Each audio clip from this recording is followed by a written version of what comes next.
So now that I've recorded Fester's Quest, what do I think of it as a game?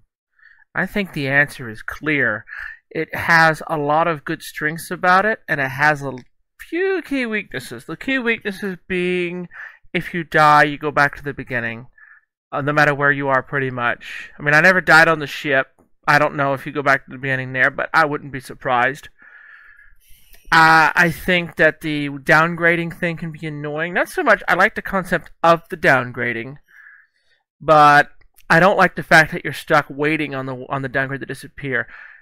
I wonder, instead of the whip collecting items, maybe it would have been better if the whip could destroy items.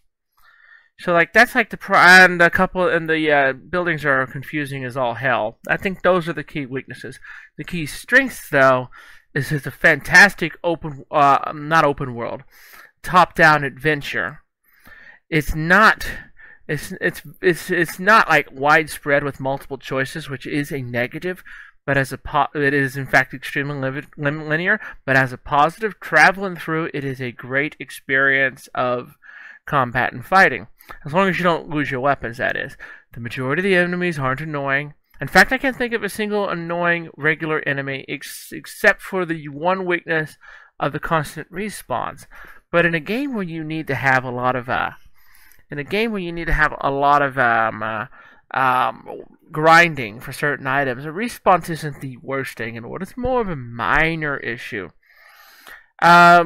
All the bosses are good except for the sword guy. I think the sword guy is a bad boss because it's just difficult to deal with within the limitations of your character. Because it'll take you, like, if you saw my recording, it took me 10 minutes to get through that. And 10 minutes to me is ridiculous for a boss, okay? But other than that, the whip guy's good. You can work around him. The first guy is good. The guy who shoots the arms long, like you Stretch Armstrong with the claws, he's a decent beginner boss. The gun guys, you can adapt to both of them. I did, as you saw on there. I showed you some different techniques. And the final boss, well, actually, it's not even that hard if you don't use the gimmick that I use of hiding in the corner, like the little bitch I could be sometimes. So he's not even that bad. But another strength of this game is the special weapons.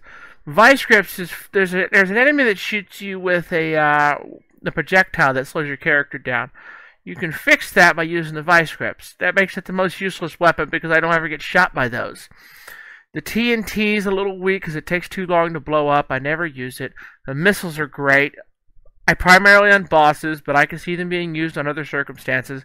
But they're mostly a boss weapon. Invisible, which is actually invincible, is fantastic. It's my favorite power-up in the game.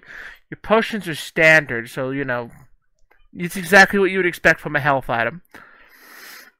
The noose is a great clear all weapon, and it's delivered late enough in the game that you don't feel like you're cheating a little bit. And you're gonna really want it. You're gonna really want it when you're going to the ship. So, and Fester's Quest is pretty good. You can get access to your third health bar pretty early on. So there really is nothing really inherently wrong except for the deaths. I would like to see this game, if somebody ever modified it, to leave you from the last exit.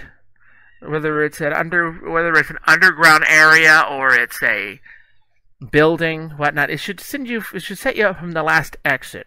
And to me, I think that would make the difference between a good game and a bad game, because when you go back to the first level, you get to you get to keep your weapons, but then you have to go through the whole thing. You have to traipse through the whole thing. You have to go through the building, do it again and again and again. If you made it all the way to the final boss and you died, or if the ship does let you respawn in the ship, if you went to the next to last boss and you died, you'd have to traverse 80 to 90% of the entire game to get back to where you were and not die. And it's harder because the bosses give you health back. To me, that's what makes that's the fundamental flaw in this game. You eliminate that flaw and you have a decent game. That's why I think I gave it a B+. And I think it's well worth playing. If you have emulators or a modified version that allows you to start at a different place, that would be fine, I think. It's a game with a key fundamental flaw that could be rectified. It's one of those one flaw hurts the games kind of games. So there you go. Anyway, that's my opinion on Fester's Quest for the NES. I have recorded both commentary and non-commentary version for you to check out, and I'm going to put the links of each playlist in the description. Thank you. Have a nice